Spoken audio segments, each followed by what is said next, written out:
চায়ের দেশ আর বন্দর নগরী মাতিয়ে বিপিএল আবারও এসেছে ঢাকায়। যেই ঢাকায় বিপিএল তার অর্ধেক গল্পটা লিখে গিয়েছিল, এখন গল্পের বাকিটা এইখানেই, এই ঢাকাতেই পূরণ করবে বিপিএল। 11তম বিপিএল নিয়ে ডিবিসি নিউজের বিশেষ আয়োজন বেলাম inside the BPL powered by Summit group অনুষ্ঠানে আপনাদের স্বাগত জানাচ্ছি। আমি কনক মাহমুদ। আর আজকে বিপিএল নিয়ে কথা বলতে আমাদের সাথে স্টুডিওতে আছেন মুশফিকুর রহমান বাবু, জাতীয় দলের সাবেক তারকা ক্রিকেটার, এবং একই সাথে আছেন সময়ের জনপ্রিয় সঙ্গীত শিল্পী নদী। আপনাদের দুজনকেই স্বাগত আমাদের স্টুডিওতে। ধন্যবাদ কনক। আমরা কথা বলছিলাম বিপিএল নিয়ে। হ্যাঁ, বিপিএলের বাকি যে রহস্য, সেই রহস্য তো এই ঢাকার যে শেষের শুরু হচ্ছে যে পর্বটা, সেই পর্বটার মধ্যেই লুকিয়ে আছে কে খেলবে প্লে অফে। রংপুর রাইডার্স, তাদের তো রাস্তা পরিষ্কার, কিন্তু বাকি যে দলগুলো রয়েছে, সবচেয়ে মজার ব্যাপার যে একেবারে তলানিতে যে সিলেট স্ট্রাইকার্স, তাদেরও কিন্তু সুযোগ রয়েছে, যদিও অনেক হিসাব নিকাশ রয়েছে। আমরা সেগুলো নিয়ে আলোচনা করব। তবে তার আগে আমরা একটু জেনে নিব আগামীকালকে যে ঢাকা পর্বের প্রথম দুটো ম্যাচ, সেই দুটো ম্যাচ কারা কারা খেলছেন। প্রথম ম্যাচটা দুপুর 1:30টায়। আগামীকালকে যারা খেলছে আমরা একটু স্ক্রিনে রেখে নিতে চাই। আচ্ছা, ফরচুন বরিশাল এবং সিলেট স্ট্রাইকার্স, তারা দুপুর 1:30টায় আগামীকালকে প্রথম ম্যাচে মুখোমুখি হবে। এবং তারপরের ম্যাচটা আমরা একটু দেখতে চাচ্ছিলাম। তারপরের ম্যাচটা দুর্বার রাজশাহী রংপুর রাইডার্স, মানে ব্যাক টু ব্যাক। এই তো কদিন আগে এই রংপুর রাইডার্স দুর্বার রাজশাহীর কাছে হারলো, একেবারে 8 ম্যাচ অপরাজেয় যাত্রা যেটা, সেটা থামলো দুর্বার রাজশাহীর কাছে। আবারও ব্যাক টু ব্যাক সেই দুর্বার রাজশাহীর সাথেই খেলতে হচ্ছে রংপুর রাইডার্সকে। আমরা এগুলো নিয়ে কথা বলতে চাই। শুরুতে আমি একটু মুশফিক বাবুর কাছে যেতে চাই। মুশফিক বাবু, কেমন আছেন আপনি? আলহামদুলিল্লাহ, খুব ভালো। আর বিপিএলটা কেমন উপভোগ করলেন? এই যে বললাম যে চায়ের দেশ সিলেট, সেখান থেকে বন্দরনগরী চট্টগ্রাম, কেমন উপভোগ করলেন? না, সোফার আমরা ক্রিকেটটা যদি দেখি, মাঠে ক্রিকেট, সেটা কিন্তু খুব ট্রেমেন্ডাস একটা টুর্নামেন্ট হচ্ছে। বাইরে দিকে আমি বলতে যাচ্ছি না, বাইরেটা আমরা পরে কথা বলবো, বাইরেটা অনেক কথা আছে বলার মতো। খেলা যে জমে গেছে এবং এক পেশে খেলা হচ্ছে না, সেটা কিন্তু লাস্ট ম্যাচই বোঝা গেছে রাজশাহী যখন রংপুরকে হারাইছে। তো এইটা তো কখনোই ভাবাই যায়নি যে রাজশাহীর মতো একটা টিম, যখন যারা সব কিছু নিয়ে একটা বিপদের মধ্যে ছিল, তারা যে এইভাবে কামব্যাক করবে এবং রংপুরের মতো একটা স্ট্রং এবং আনবিটেন টিমকে তারা বিট দিবে এবং একটা বড় রানে 26 রানে না 28 রানে একটা ম্যাচে জিতেছে। তো এটা নট মানে ম্যাট অফ জোক। এটা আমি বলছি যে আসলে টি-20টা এরকমই, যেদিনই আপনি একটু খারাপ করবেন বা আপনি আপনার ফর্মে থাকবেন না বা একটু ছাড় দিবেন, দেখবেন যে ওই সময় 2-3 ওভারই একটা টিমের ম্যাচ ঘোরানো যথেষ্ট, এবং রাজশাহী সেটা প্রমাণ করেছে। আমি বলবো কালকে যে সেকেন্ড ম্যাচটা খুবই একটা মানে দরকারি একটা ম্যাচ, ইম্পর্টেন্ট, বিশেষ করে রাজশাহী। কারণ রংপুর রাইডার্স অলরেডি সেকেন্ড রাউন্ডে চলে গেছে। রাজশাহীকে জিততে হলে কালকে এই ম্যাচ জিততে হবে যদি সেকেন্ড রাউন্ডে 4-এ যেতে চায় আর কি। সো আমি বলবো যে রাজশাহীর জন্য এটা খুবই একটা ইম্পর্টেন্ট ডে, এবং যদি তারা, আমার মনে হয় যদি পারফর্ম করে, তাহলে কিন্তু জিতার অসম্ভব কিছু না। অবশ্যই। আবার রংপুর রাইডার্স, আমাদের তো এখন শুধু মাঠে লড়াই হয় না, সোশ্যাল মিডিয়া অনেক লড়াই হয়। রংপুর রাইডার্স এই ম্যাচটা হারের পর তাদের যে সামাজিক মাধ্যম, সেখানে একটা ছবি দিয়েছে শামুকের, খুব ইন্টারেস্টিং একটা পোস্ট, এবং সেখানে লেখা, ওরে শামুক, শামুক মানে খুব সম্ভবত পচা শামুক। যদি তাই হয়, তবে রংপুর রাইডার্সকে এই ম্যাচে প্রমাণ করতে হবে দুর্বার রাজশাহী সত্যিই কি পচা শামুক। এটা কিন্তু অনেক বড় একটা চ্যালেঞ্জ। হ্যাঁ, মানে মাঠের বাইরে এখন কিন্তু অনেক লড়াই হচ্ছে। আসলে কি মনে হয় যে দুর্বার রাজশাহী, মানে যদি রংপুর রাইডার্স এইবারের দুর্বার রাজশাহীকে হারিয়ে দেয়, তাহলে কি মনে হবে যে না, আসলে পচা শামুকের পাকেটে ছিল তাদের? না না না, রাজশাহীর যে টিম যদি পারফর্ম করে, আপনি দেখেন যে তাহলে কিন্তু একদম যে খারাপ টিম সেটা কিন্তু না। আপনার পারফর্ম করতে হবে। সেদিনকে সবাই পারফর্ম করেছে দেখি কিন্তু একটা ভালো রেজাল্ট হয়ে গেছে। সো একদম যে পচা শামুক সেটা বলো, কারণ পচা শামুক এই জন্যই বলছে যে তারা আনবিটেন ছিল অ্যাকচুয়ালি। হ্যাঁ, এবং এই যে বেশি বেড়ে গেলে কিন্তু সমস্যা। এই বেড়ে এই যে রাজশাহীর মানুষ বলছে, রাজশাহীর মানুষ বলছে বেশি বাড়তে মানা করেন, নাহলে ঝামেলা আছে। আবার পরের মাঝে হারিয়ে দিলে তখন কিন্তু বলবে যে এখন আমাদের কি পায়, মানে কোন শামুকে পাকে পেলাম আর কি হারালাম, তাই তো নাকি? তবে আসলে তাসকিন এনামুল হক বিজয়ের মতো তারকা যেই দলে আছে, সেই দলকে তো পচা শামুক বলার তো কোনো কারণ হয় না। তবে আপনার কি মনে হয় যে এই দলটা শুরু থেকে আরেকটু বেটার পারফর্ম করতে পারতো? আমাদের মানে প্রথমে হচ্ছে কি, আপনার ফার্স্ট 6 ওভারটা ইউজ করতেই হবে আপনাকে। সেটা আমাদের দেখেন প্রতিদিন এই পাকিস্তানিটা আউট হয়ে যাচ্ছে। তো এইখানে যদি রান না করতে পারে, এনামুলের উপর ডিপেন্ড করছে প্রত্যেক দিনে। আপনার রান প্রতিদিন এনামুল রান করতেছে এবং একটা সেঞ্চুরিও মেরেছে। তো এই কম্বিনেশনটা যখন আরও বেশি হবে, ফরেনার খেলতে হবে অ্যাকচুয়ালি। ফরেনাররা যদি ভালো পারফর্ম না করে তাহলে সত্যি কঠিন হয়ে যায়। দেখেন ওই একটা ফরেনার আমাদের সুপার বোলিং করেছে, ম্যাচটা কিন্তু হাতে গ্রিপে চলে আসছে, যদিও সে ইনজুর্ড ছিল আগের ম্যাচে। তো এইভাবে বলছি যে একটা কম্বিনেশন টিম খেলতে হলে আপনাকে কম্বিনেশন করেই খেলতে হবে ভালো পারফর্ম করার জন্য। যেমন রংপুরের কিন্তু সবাই ইন্ডিভিজুয়াল স্টার, কিন্তু এইখানে কিন্তু আসলে আপনাকে কম্বাইন করে রাজশাহীকে জিততে হবে এবং ভালো পারফর্ম করার জন্য এটার কোনো মানে ওটাই করতে হবে, আপনাকে ভালো পারফর্ম করতে হবে, বিশেষ করে কালকের দিনের জন্য। অবশ্যই আমরা কেন জানি আমাদের সাথে আসলে রাজশাহী নিয়ে একটু বেশি আলোচনা হয়, কারণ আজকেও আমাদের সাথে যে দুইজন অতিথি আছেন দুজনেই রাজশাহীর মানুষ, এটা শুরুতে পরিচয় দেওয়ার দরকার ছিল। মুশফিকবাবু ভাই রাজশাহীর লিজেন্ডারি প্লেয়ার, মানে খালিদ মাসুদ পাইলট, মুশফিকবাবু, রাজশাহী মানেই তো এই ক্রিকেটার, তাদেরকেই আমরা চিনে এসেছি ছোটোবেলা থেকে। আমরা আরেকজনকে পরিচয় করিয়ে দিয়েছি একটু আগে, সঙ্গীত শিল্পী, তবে তার থেকে বড় পরিচয় তার জন্মটা রাজশাহী। নদী, আপনি চ্যানেলাই সেরা কণ্ঠে আমরা দেখেছি, আপনার গান শুনেছি, এখন আপনি সময়ের জনপ্রিয় সঙ্গীত শিল্পী। তবে একটা ব্যাপার, এই সঙ্গীতের মধ্যে কি মাঝে মাঝে খেলাধুলা দেখা হয় কিনা, কিংবা কোন খেলার প্রতি একটু বেশি আগ্রহ, ক্রিকেট নাকি ফুটবল? ফুটবল। ফুটবল মানে দেখা হয়, ওই যে সবাই যখন দেখে তখন দেখা হয়। এটা ছাড়া আলাদা করে খেলার প্রতি আমার খুব একটা ফ্যাসিনেশন নেই। ক্রিকেট নিয়ে আসলে এখানে ভাই আছেন, আমি কিছুই জানি না। আসলে যখন এরকম একজন লিজেন্ড বসে থাকে সামনে, আমরা যে ক্রিকেট নিয়ে কথা বলবো, এই যে আমি এত প্রশ্ন করি, খালি চিন্তা করি যে কি ভুলভাল জিজ্ঞেস করে ফেলি, তখন এক ঝামেলা। আই হ্যাভ নো আইডিয়া, আসলে আই এম সো সরি। আচ্ছা, মানে রাজশাহী নিয়ে আমরা কথা বলছি, রাজশাহী কি ফলো করা হয়? আপনি তো এখন ঢাকায় থাকছেন, পেশাগত কারণে হোক পারিবারিক কারণে হোক ঢাকায় থাকাটা হয় বেশি। কখনো কি মনে হয় না যে কোনো দলের একটু খেলাটা দেখি যে কেমন দল করলো কিংবা কেমন খেললো? আসলে খেলা দেখার যে ধৈর্যটা দরকার হয় সেটা আমার মধ্যে নেই। যার জন্য হয় কি, রাজশাহী যেখানে থাকবে না, সে যে টিমই খেলুক অটোমেটিক একটু আপনার রাজশাহী হয়ে যাবে। ও আলটিমেটলি রাজশাহীর মধ্যে দুর্বলতা আছে। আমরা যতই জন্মস্থান আমাদের, রাজশাহীর মানুষ হিসেবে রাজশাহীকে অবশ্যই ভালোবাসি। দুর্বার রাজশাহীকে অনেক অনেক তাদের জন্য শুভকামনা, তারা ভালো খেলবে ইনশাআল্লাহ, এটাই আমরা চাই। অবশ্যই, মানে এটা কিন্তু একেবারে কাকতালীয় জিনিসটা যে রাজশাহীর দুজন মানুষ আমাদের সামনে আছে। আর আমরা একটু পরের ম্যাচটা, মানে আগের ম্যাচটা যেটা ফরচুন বরিশাল আর সিলেট স্ট্রাইকার্স, আমরা ফরচুন বরিশালের যে জিনিসটা দেখছি যে ফরচুন বরিশাল বলতে গেলে দুটো জাতীয় দল করা যাবে একটা ফরচুন বরিশাল দিয়ে, এমন একটা টিম।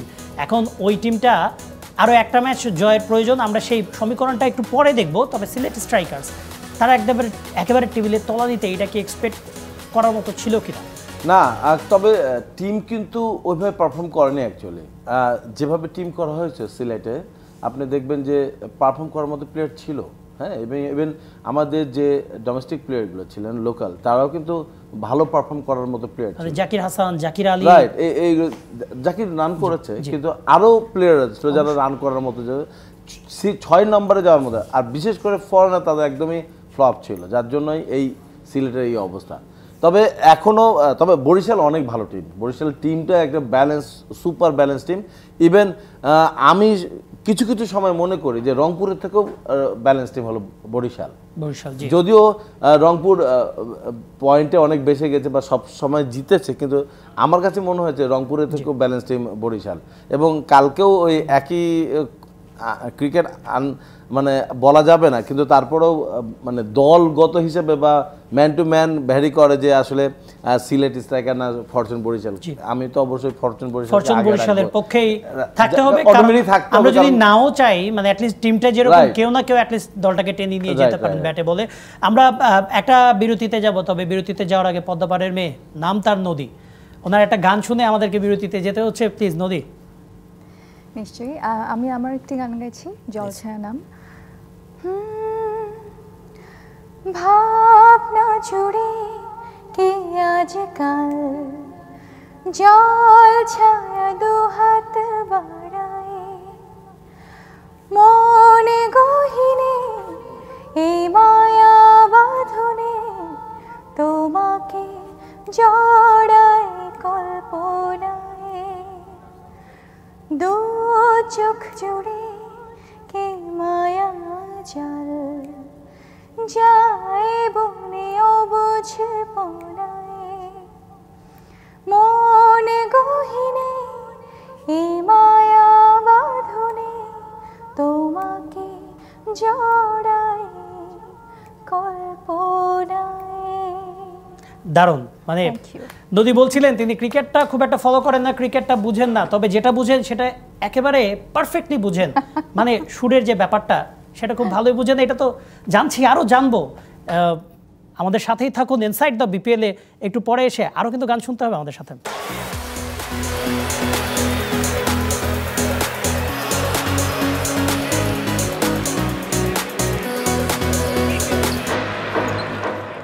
বিরতির পর আবারও ফিরে এলাম ডিবিসি নিউজের বিশেষ আয়োজন বেলামে inside the BPL, powered by summit গ্রুপে। আপনাদের সাথে আছে আমি কনক মাহমুদ, আর আমাদের সাথে বিপিএল নিয়ে কথা বলার জন্য স্টুডিওতে আছেন জাতীয় দলের সাবেক তারকা পেসার মুশফিক বাবু, এবং একই সাথে আছেন সময়ের জনপ্রিয় সঙ্গীত শিল্পী নদী। আমরা কথা বলছিলাম বিপিএল নিয়ে, আর বিপিএল নিয়ে কথা বলতে গেলে ওই যে বাবু ভাই একটু আগে বললেন মাঠের লড়াই তো আছে, কিন্তু মাঠের যে বাইরের লড়াইটা সেটা একটু বেশি আলোচনায় চলে আসছে। আর এখানেও আনফর্চুনেটলি দুর্বার রাজশাহী নিয়ে আলোচনা করতে হচ্ছে। দুর্বার রাজশাহীর যে পেমেন্ট ইস্যুস সেটা একটু বেশি বড় আকার ধারণ করেছে। আমরা নিত্য নতুন খবর পাচ্ছি, কোনো দিন শুনছি যিনি মালিক তাকে হোটেলে আটকে রাখা হয়েছে, কোনো দিন শুনছি ক্রিকেটারদের বাসও অ্যাক্সেস করা যাচ্ছে না, তারা হেঁটে যাচ্ছে অনুশীলনে, হেঁটে আসছে অনুশীলন থেকে ওই চট্টগ্রামেই। এখন এর সাথে আমরা বেশ কিছু দলেরও নাম পাচ্ছি। তবে আমরা এই আলোচনাটা যাওয়ার আগে আমরা জানিয়ে রাখতে চাই যে বিসিবিতে এই মুহূর্তে মিটিং হচ্ছে, নির্বাহী কমিটির সভা হচ্ছে, এবং সেখানে বিপিএল বিষয় নিয়েও আলোচনা হচ্ছে। এই প্রবলেমগুলো নিয়ে আমরা একটু মিরপুরে চলে যেতে চাই, সেখানে আমাদের সহকর্মী মামুনুর রশিদ রয়েছে, তার সাথে একটু কথা বলতে চাচ্ছিলাম আদৌ বিপিএলের এই বিষয়গুলো নিয়ে বিসিবির মিটিংয়ে আলোচনা হয়েছে কিনা। মামুন, আপনি সেখানে আছেন, মিটিং কত দূরে গিয়েছে এবং সেখানে বিপিএলের এই যে প্রবলেমগুলো, আমরা যদি বলি পারিশ্রমিক ইস্যুটা সবচেয়ে বড় সমস্যা, শুধু দুর্বার রাজশাহী নয় আর অনেক দল রয়েছে, এগুলো নিয়ে কি আদৌ আলোচনা হচ্ছে? এটা নিয়ে কতটুকু সিরিয়াস বিসিবি?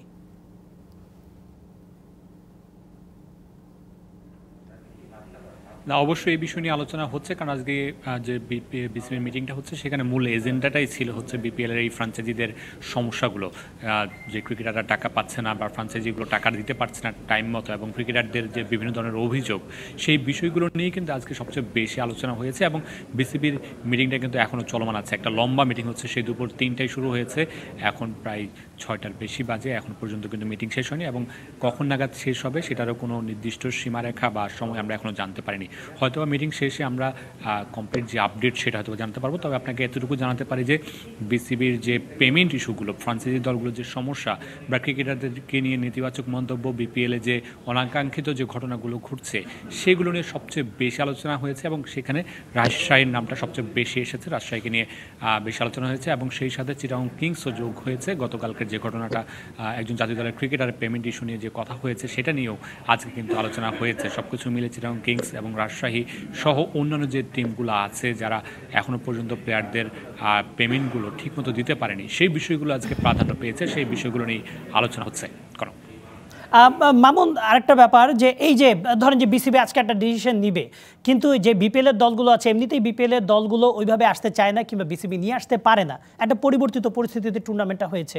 যদি দলগুলো কোনো কারণে ফেল করে, এইখানে বিসিবি কিন্তু তাদের জামিনদার, মানে তারাই কিন্তু ক্রিকেটারদের টাকাটা দিবে। এখানে বিসিবি কতটুকু সক্ষম হবে এই ফ্র্যাঞ্চাইজিদের অ্যাগেনস্টে কোনো ব্যবস্থা নেওয়ার? মানে হয়তোবা বলছে ব্যবস্থা নিচ্ছি, আদৌ কি ব্যবস্থা নেওয়া সম্ভব? মামুন, ব্যবস্থা নেওয়া সম্ভব কিনা এই প্রশ্নের উত্তর দেওয়া কঠিন। তবে আমরা এর আগেও দেখেছি যে অনেকগুলো ফ্র্যাঞ্চাইজি কিন্তু এর আগেও অনেক বিপিএলে কিন্তু পেমেন্ট দেয়নি, সেই পেমেন্ট বকেয়া কিন্তু এখনও রয়ে গেছে অনেকগুলো ফ্র্যাঞ্চাইজির, আগের বিপিএলগুলোর কথা বলছি। তো সেই জায়গায় এবারের বিপিএলও যে সেরকম কিছু হবে না সেটা নিশ্চয় করে বলা যাচ্ছে না, এবং সেই দিকেই কিন্তু এগোচ্ছে। এখনও পর্যন্ত কিন্তু ফ্র্যাঞ্চাইজিগুলোর অনেক টাকা বাকি, এবং টুর্নামেন্ট শেষে ক্রিকেটাররাও কিন্তু রাজশাহীর অনেক ক্রিকেটারই কিন্তু তারা অনেক সাথে জানিয়েছে যে তারা আস্থা পাচ্ছে না যে যদি বিপিএল শেষ হয়ে যায় তারপরে তারা টাকা পাবে কিনা, বিসিবি সেই দায়িত্ব নেবে কিনা। তবে আমরা এর আগে বিসিবির কয়েকজন পরিচালকের সাথে কথা বলেছিলাম, তারা আশ্বস্ত করার চেষ্টা করেছেন যে ক্রিকেটারদের আসলে চিন্তার কিছু নেই। তারা এটুকু বলার চেষ্টা করেছেন যে যদি কোনো ফ্র্যাঞ্চাইজি ফেল হয় সেই ক্ষেত্রে বিসিবি টেক ওভার করবে বা বিসিবি দায়িত্ব নেবে, সেটা তারা বলেছেন। কিন্তু সেটা আসলে কতটুকু বাস্তবসম্মত সেই প্রশ্নটা কিন্তু থেকে যাচ্ছে, এবং আমরা আগের উদাহরণগুলো যদি দেখি সেই জায়গা থেকে কিন্তু যে এই যে ফ্রাঞ্চাইজিগুলো তাদের টাকা কিন্তু বকেয়া রয়ে গেছে এবং বিসিবি সেগুলো উদ্ধার করতে পারেনি, এবং অনেক ফ্রাঞ্চাইজি এবার খেলছে যাদের আগের বকেয়া বাকি রয়ে গেছে সেগুলো না দিয়ে এবার তারা দল করেছে। বিশেষ পরিস্থিতির কথা যেটা বলছিলেন যে বিশেষ পরিস্থিতিতে 7টা দল নিয়ে বিসিবি এবার বিপিএল করেছে, সেই জায়গায় হয়তোবা বিসিবি যখন দেখতে পাচ্ছিল বা বুঝতে পারছিল যে কয়েকটা দলের সমস্যা আছে, সেই জায়গায় এতগুলো দল নিয়ে আসলে বিপিএল করার দরকার ছিল কিনা সেটাও কিন্তু একটা প্রশ্ন। অনেকে কিন্তু এই প্রশ্নটা তুলেছেন যে দল কমিয়ে বিপিএলটা করা যেত কিনা, যেহেতু একটা বিশেষ পরিস্থিতি, বিশেষ অবস্থা, সবারই একটু টাকার ব্যাপার স্যাপার ছিল, সব কিছু মিলে ম্যানেজমেন্টের একটা ব্যাপার স্যাপার ছিল, সেই বিষয়গুলো হয়তো বা বিসিবি কাজ করতে পারত, কিন্তু হুড়োহুড়ি করে দল বাড়িয়ে নিজেদের বিপদ ডেকে এনেছে বিসিবি, আমি বলব। অবশ্যই মাহমুদুর রশিদ, আপনাকে ধন্যবাদ। আমরা আশা করি হয়তো বা কিছুক্ষণ পরে বিসিবি থেকে একটা ব্রিফ দেওয়া হবে। আশা করি বিপিএল সম্পর্কে একটা পজিটিভ আমরা একটা রেজাল্ট পাবো, একটা পজিটিভ নিউজ পাবো, এগুলো নিয়ে ধন্যবাদ মাহমুদুর রশিদ আপনাকে। আমাদের সহকর্মী মাহমুদুর রশিদ তিনি যোগ দিয়েছিলেন, তিনি বিপিএলের সিচুয়েশনটা জানাচ্ছিলেন। মুশফিকবাবু, আপনি এর আগে যখন সবশেষ এসেছিলেন তখন অভিযোগটা শুরু হয়েছিল, আর এখন সেই অভিযোগটা দানা বাঁধতে বাঁধতে সেখানে আরও বেশ কিছু দল অ্যাড হয়েছে। মানে এটা কি বিপিএলের জন্য কিছুটা হলেও মানে আন্তর্জাতিক লেভেলে, বিশেষ করে আন্তর্জাতিক ক্রিকেটার যারা, তারাও তো অভিযোগ তুলছেন, বাংলাদেশের জন্য কি এটা সুখকর? অবশ্যই না, এটা খুবই খারাপ, এবং এটা হয়ে আসছে অ্যাকচুয়ালি। আপনি দেখেন আমরা যারা প্লেয়ার তারা কিন্তু এটা মেনে নিতে পারে না, কারণ আমরা খেলি আলটিমেটলি খেলাটাই টাকার জন্য। আপনি একটা প্লেয়ার কতদিন খেলতে পারে? তো এই যদি আমি পরিশ্রম করছি, সেটা যদি আপনি আমাকে পরিশ্রমের ফলটা না দেন, বা আমি যেটা আমার অর্জন করছি সেটা যদি না দেন, সত্যি কঠিন। আমাদের দেশের কথা তো থাকলোই, ফরেনাররা যেখানে যাচ্ছে সেখানে যে বিপিএল খেলতে আসছে না, একটা রোড এমনিতেই যারা আসছে তাদেরকে আমরা চিনি না, যাদের চিনছি তাদেরকেও টাকা দেওয়া হচ্ছে না, তো আসলে দুঃখজনক। তবে আমার মনে হয় যে আর ক্রিকেট বোর্ডও খুব একটা ফ্যানদের কিছু করতে পারবে না, কারণ তারা রিকোয়েস্টই করতে পারবে, এর থেকে বেশি কিছু করার মনে হয় আমাদের ওয়ে নাই অ্যাকচুয়ালি। কারণ আপনি আগে যা টাকা পেতাম সেটাই তো দেওয়া হয়নি, আর মানে প্লেয়াররা যেভাবে টাকা দেওয়া হয় পরে খেলার কয়দিন আছে, আর 10-12 দিন বা 15 দিন, এই তো শেষ, তো এই 15 দিন বা 12 দিন চলে গেলে তখন আর আপনাকে কে খুঁজবে, বা এই প্লেয়ারকে কে খুঁজবে, বা উনাকে কে খুঁজবে? আপনি ফোন দিবেন, ফোন ধরবে না, বা যখন দিচ্ছেন হয়তো পেমেন্টটা দিচ্ছে এমন ভাবে যেটা ইউজলেস পেমেন্ট হচ্ছে। তো এটা সত্যি দুঃখজনক। আমরা একটু নদীর মতামত নিতে চাই। আমরা অনেক পজিটিভ, বাংলাদেশের ক্রিকেট সারা ওয়ার্ল্ডে বাংলাদেশকে আলাদাভাবে পরিচয় করিয়ে দিয়েছে, কিন্তু একটা লিগে এত দেশ থেকে প্লেয়ার আসে, সেখানে যদি এই ধরনের নেগেটিভ নিউজগুলো হয় তখন আমাদের জন্য এটা ক্ষতিকর কিনা একটু আপনি বলতেন। নিশ্চয়ই, এটা ক্রিকেটের ক্ষেত্রে হোক, খেলার ক্ষেত্রে হোক, বা যে কোনো সেক্টরে হোক, এটা নিশ্চয়ই ভীষণ ক্ষতিকর আমাদের দেশের, আমাদের ইমেজের জন্য। ভবিষ্যতে ভালো বিদেশি হয়তো বা এর পরের আসরগুলোতে আসার জন্য একসময় ক্রিস গেইল কিংবা বড় বড় ক্রিকেটার আসতেন, হয়তো বা হবে না আর আসতে। আচ্ছা, যেটা হয়েছে, আমরা যখন এই খেলতে গেলাম লিজেন্ডে রায়পুরে যে ফার্স্ট হলো, সেখানে যে কিন্তু একই অবস্থা, আমরা যে টিমে গেছি লিজেন্ডস ক্রিকেট লিগে, সেই টিমের কর্মকর্তা নাই। আমরা যে 2টা ম্যাচ হেরেছি, আমাদের তখন পেমেন্ট দেওয়ার কথা ছিল, নাই নাই নাই, এখন আমরা খেলবো না, প্র্যাকটিস করবো, খেলবো না, দোদুল্যমান। Even 3rd match 4th match হয়ে যায়, আমরা চলে আসবো, তখনও পেমেন্ট 50% হয়েছে, 50% বলে ঠিক আছে আপনি চলে যান, পরে দিলে দেওয়া হবে, এবং ওটা দেওয়া হয়েছে, কিন্তু এমন সময় দেওয়া হয়েছে তখন আমার টাকাটা ওরকম দরকার ছিল না। তো এটা কিন্তু আসলে কি বলবো, দুঃখজনক, সেটা রায়পুরের জন্য হোক বা আমাদের লিজেন্ডস ক্রিকেট লিগ হোক। আর লিজেন্ডস ক্রিকেট লিগ তো আরও বড় আয়োজন, কারণ সব লিজেন্ডসরাই সেখানে খেলছেন। আর বিপিএল হোক, কারণ বিপিএলকে তো আমাদের অনেক অফিসিয়ালরা বলেই ফেলেন অনেক সময় আবেগতাড়িত হয়ে, যে আইপিএল এর থেকে অনেক বড় আসর, সেখানে এগুলো তো মেনে নেওয়া যায় না। আরেকটা ব্যাপার, যে আমি যদি জিজ্ঞেস করি, যে এই যে একটু আগে মামুন বলছিলেন যে পরিবর্তিত পরিস্থিতি, দল আসছে না, কনফার্মেশন পাওয়া যাচ্ছে না, অ্যাটলিস্ট যারা রেডি ছিল, হোক না 3-4টা দল, সেগুলো নিয়েও তো অ্যাটলিস্ট বিপিএলটা আয়োজন করা যেত। কারণ একবার তো সবাইকে সরিয়ে দিয়ে শুধু বঙ্গবন্ধু বিপিএল দিয়েও তো একবার করা হয়েছিল, একটা বিশেষ আয়োজন করা হয়েছিল, রাইট। কিন্তু কনক, আসলে ক্রিকেট বোর্ড যেটা চেয়েছে যে টিম বেশি হলে প্লেয়ারগুলো অন্তত, আসলে প্লেয়াররা টাকাটা পাবে কোথায়? টাকা পাচ্ছে না, কিন্তু খেলতে তো পাচ্ছে।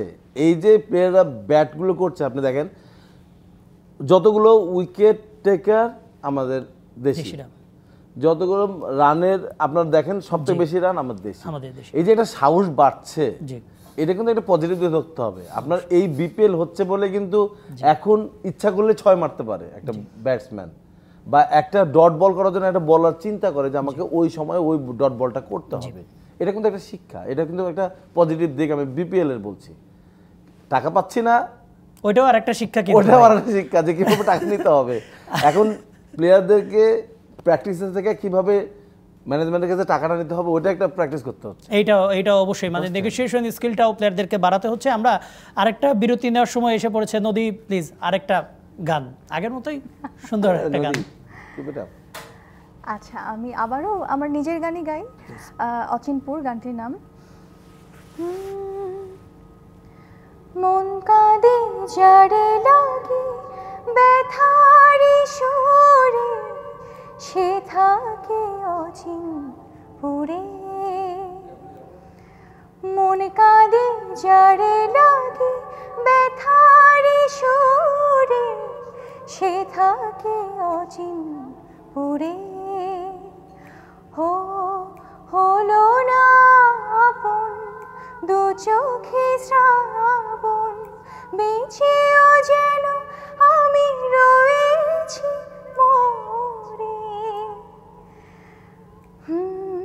সে থাকে অচিনপুরে, সে থাকে অচিনপুরে। দারুণ, সে থাকে অচিনপুরে, মানে একেবারে ধরেন যে না চাইতেও একটা সময়ের সাথে মিলে, মানে সে থাকে অচিনপুরে। দুর্বার রাজশাহীর অনেক ক্রিকেটার কিন্তু এখন এই অভিযোগটা করছেন যে মালিক আছেন কিন্তু তিনি থাকেন অচিনপুরে, তার অনেক মানে চেয়ে পাওয়া যাচ্ছে না টাকা, বিষয়টা এরকম। যাই হোক, এটাও কিন্তু অনেকে চাইলে পরিস্থিতির সাথে মিলিয়ে নিতে পারেন। আমরা একটা বিরতি নিচ্ছি, ডিবিসি নিউজ বিশেষ আয়োজন বেলমা inside the BPL powered by summit গ্রুপে। আমাদের সাথেই থাকুন।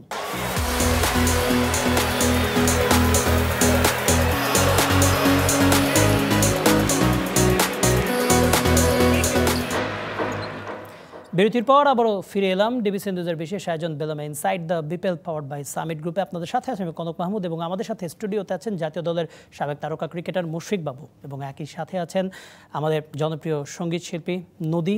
কিছুক্ষণ আগে খুব সুন্দর একটা গান গেয়ে শোনালেন আমাদেরকে, কিন্তু আবারও ক্রিকেটের আলোচনায় ফিরতে হচ্ছে। ক্রিকেটের আলোচনায় যেহেতু ফিরছি, মানে এই পেমেন্ট ইস্যুতে যদিও বা প্রশ্ন করার মতো আসলে সেই মানসিকতা থাকে না, তারপরও যে মুশফিকবাবু আপনি যখন মানে ঢাকা প্রিমিয়ার লিগ ক্রিকেটে খেলতেন, এরকম অনেক ক্লাব কিন্তু তখন ওরা অনেক লম্বা সময়ের জন্য টিম করে, তারপরও খুব ভালো ভালো বিদেশি নিয়ে আসতো, ফেয়ার ব্রাদার্স, ওয়াসিম আকরাম, এত বড় বড় প্লেয়ার নিয়ে আসতো, তারা কিন্তু কখনো এইভাবে অভিযোগ করেনি। আর অভিযোগ করলেও সেটা বাইরে আসার আগে তারা সেটা মিটিয়ে ফেলতো। আর দেখা যেত যে পেমেন্ট ক্লিয়ার না থাকলেও হ্যাঁ ঠিক আছে পরের সিজনে খেলো, আমি একবারে ফিল আপ করে দেবো। বিপিএলও কি ওই প্রিমিয়ার ডিভিশন ক্রিকেট লিগের দিকে হাঁটছে না, রাইট, এরকম ফিল আপের মনে হচ্ছে এখন। আমাদের সময় যেটা হয়েছে যে আমরা টাকা পেয়েছি না পেয়েছি, আমরা এভাবে ঢালাওভাবে কিন্তু মিডিয়াতে আসেনি এভাবে, কারণ আমাদের তখন মিডিয়া মানে এত ছিলও না, জি ফেসবুক এত ছিল না। যেটা হতো ক্লাব ক্রিকেট সবসময় টাকা কিছু আটকে রাখতো সামনে বছর আপনার খেলানোর জন্য, আবার কেউ কেউ কেউ দিয়েও দিত। যেমন আমি কলাবাগানে ভিক্টোরিয়ায় ফুল পেমেন্ট সবসময় পেয়েছি, বিশেষ করে বিমানে যখন আমি খেলছি, বিমানে পেমেন্ট আমাদের ট্রেমেন্ডাস পারফরমেন্স ছিল, আমাদের হয়তো যেটা বলতো সেটাই। তো আবানি মামুনের কথা আমি বলবো না, কারণ ওটা সবসময় সব প্লেয়ারদের কাছে শুনেছি যে কম বেশি তারা কম রাখছে বা পায়নি, 1 লাখ 2 লাখ করে আটকে রাখে পরের বছর খেলানোর জন্য। মানে এখন সেটাই হচ্ছে। এখন বিপিএল আমার মনে হচ্ছে যে এখন ফ্র্যাঞ্চাইজি যেই হোক, যেই টিম করুক আর না করুক, সামনে বছরের জন্য আটকে রাখার জন্য বোধহয় এই প্লেয়ারদেরকে এখন টাকা দিচ্ছে। হ্যাঁ, এইটা আসলে বিশেষ করে রাষ্ট্রের কথা তো আর কি বলবো, আমি নিজেই রাষ্ট্রই, অথচ হ্যাঁ এটা তো এর আগে মানে যে হতাশাটা প্রকাশ করেছিলেন মুশফিক বাবু যে রাজশাহীর মানুষের এই নেতিবাচক খবরগুলো তো মানা যায় না, কিন্তু রাজশাহী কিন্তু এখনো প্লে অফের দৌড়ে আছে, এইটাও কিন্তু একটা আশাব্যঞ্জক। কিন্তু এই জিনিসগুলো নষ্ট করে ফেলে মাঠের বাইরের বিতর্কগুলো। আমরা একটু দেখে আসতে চাই প্লে অফের হিসাব নিকাশগুলো, যে আগামীকাল থেকে যে ম্যাচগুলো শুরু হচ্ছে ঢাকা পর্বের, আমরা একটু প্লে অফে খেলতে গেলে কার কি করা উচিত আমরা একটু দেখতে চাচ্ছিলাম। ফরচুন বরিশাল আমরা রংপুর রাইডার্সকে হিসাবের বাইরে রেখেছি, কারণ রংপুর রাইডার্স ইতিমধ্যে তারা কোয়ালিফাই করে ফেলেছে। আমরা ফরচুন বরিশালকে দিয়ে শুরু করি। 8 ম্যাচে তাদের 12 পয়েন্ট, পয়েন্ট টেবিলে দ্বিতীয় স্থানে আছেন। তাদের 4 ম্যাচে 1 জয় হলেই সম্ভব, এবং সিলেট স্ট্রাইকার্সের বিপক্ষে তাদের কালকের ম্যাচটা সম্ভবত সেই ম্যাচেই যদি জয় পেয়ে যায় সেটা ফরচুন বরিশাল হয়তো বা থ্রু করবে। আর যদি 2টো জয় হয়ে যায় 4 ম্যাচের মধ্যে, তাহলে কোয়ালিফায়ার কনফার্ম, কোয়ালিফায়ারের খেলাটা। চিটাগং কিংস সেম, 3 ম্যাচ বাকি রয়েছে, 9 ম্যাচে 10 পয়েন্ট, তাদের পয়েন্ট টেবিলে দ্বিতীয় স্থানে আছে। 3 ম্যাচে একটা জয় প্রয়োজন, আর ওই যে 2টা জয় হলে কোয়ালিফায়ার খেলার একটা সুযোগ থাকবে। এখানে ফরচুন বরিশালের অনেক কিছু হিসাব নিকাশ আছে। খুলনা টাইগার্স 3 ম্যাচে 2 জয় প্রয়োজন, 9 ম্যাচে এখন তাদের 8 পয়েন্ট। একই সাথে দুর্বার রাজশাহীর হারও তাদের প্রার্থনা করতে হবে, এটা অবশ্যই, এবং দুর্বার রাজশাহীর জন্য সেম। খুলনা টাইগার্সের হারের প্রার্থনা করতে হবে, কিন্তু বাকি আছে 2 ম্যাচ, 2 ম্যাচেই বড় জয় প্রয়োজন। ঢাকা ক্যাপিটালসের 2 ম্যাচ বাকি আছে, 2 ম্যাচে বড় জয় প্রয়োজন, এবং একই সাথে খুলনা টাইগার্স এবং দুর্বার রাজশাহী তাদের যাতে 10 পয়েন্ট পার না করে সেটা খেয়াল রাখতে হবে। সিলেট স্ট্রাইকার্স কোনো সম্ভাবনাই নেই, 3টা ম্যাচেই বড় জয় দরকার, তারপর অনেক কিছু দরকার। এখানে কোন দলকে মনে হচ্ছে যে এই যে লক্ষ্যমাত্রাটা দেওয়া কে রিচ করতে পারবে মুশফিক বাবু? এখন মেইনলি খেলা হচ্ছে খুলনা এবং দুর্বার রাজশাহী, এই দুইটাই তো আপনার মানে কোয়ালিফায়ার যাওয়ার জন্য দৌড়ে আছে। এখন খুলনার কিন্তু ম্যাচগুলো বিগ ম্যাচ, সবগুলোই আপনি দেখবেন যে বরিশালের সঙ্গে বোধহয় 2টা এবং চিরাঙের সঙ্গে 1টা, ওইরকম বোধহয় সম্ভবত। রাজশাহীর ম্যাচ যেটা একটা কালকে বললাম যে কালকে রংপুরের সাথে বিগ ম্যাচ, ওইটা যদি জিতে যায় তাহলে রাজশাহীর চান্স আছে। সাথে সাথে ওদেরকেও হারতে হবে, না হলে ফ্যাক্টর কাজ করবে। আর ঢাকা ক্যাপিটালস 10 ম্যাচে 6 পয়েন্ট, 2 ম্যাচ বড় টাফ এটা অ্যাকচুয়ালি।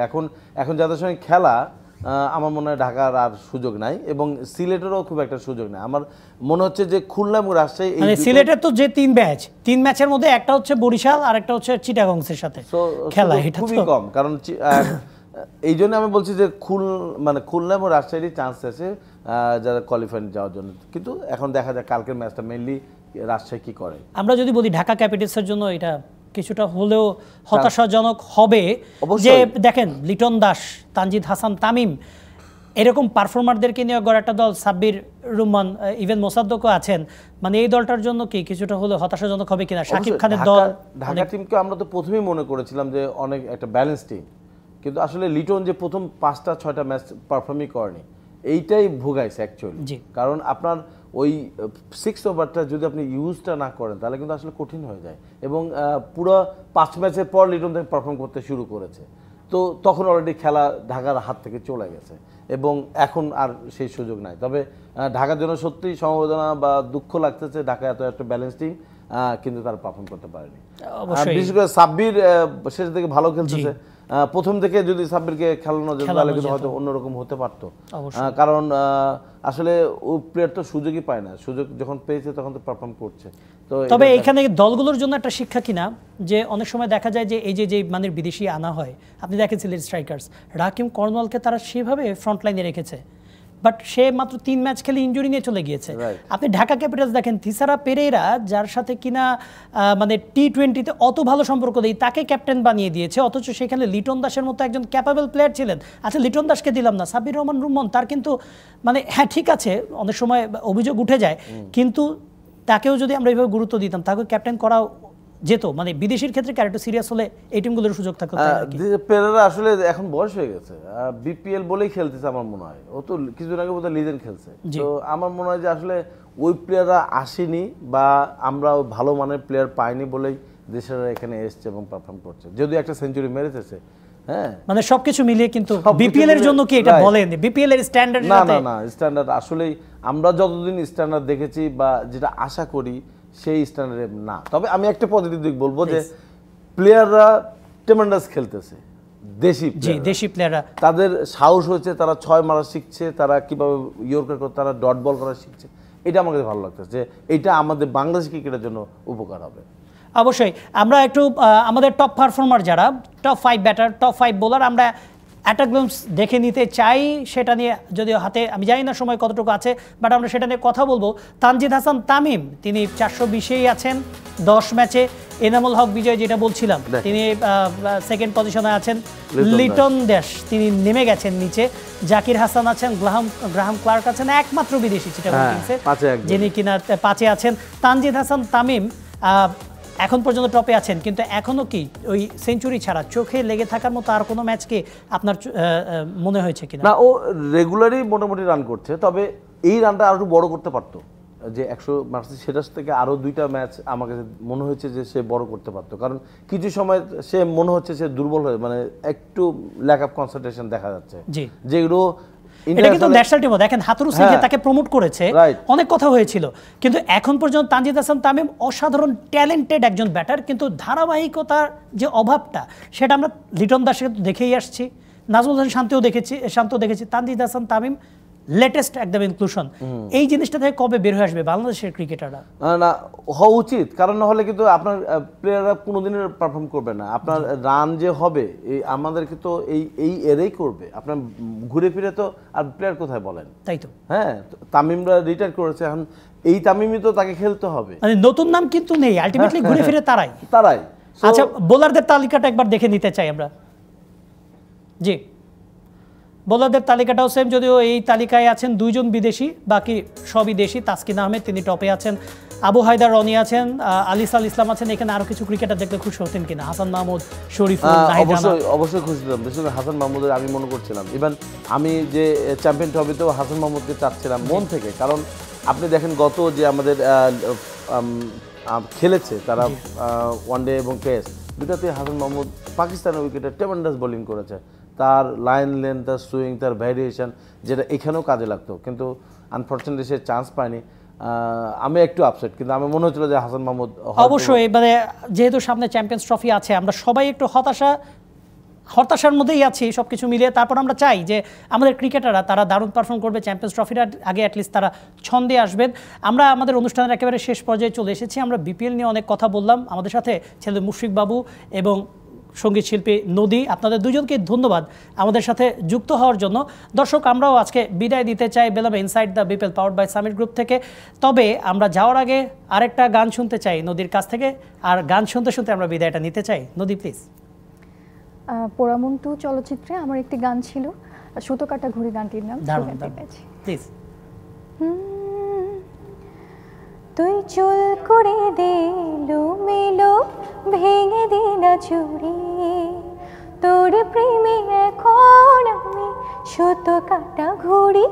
তুই চুল করে দে মেলো, ভেঙে দে না চুড়ি, তোর প্রেমে এখন আমি সুতো কাটা ঘুড়ি।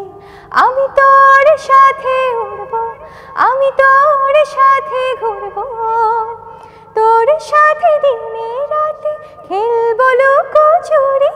তুই চুল করে দে মেলো, ভেঙে দে না চুড়ি, তোর প্রেমে এখন আমি সুতো কাটা ঘুড়ি।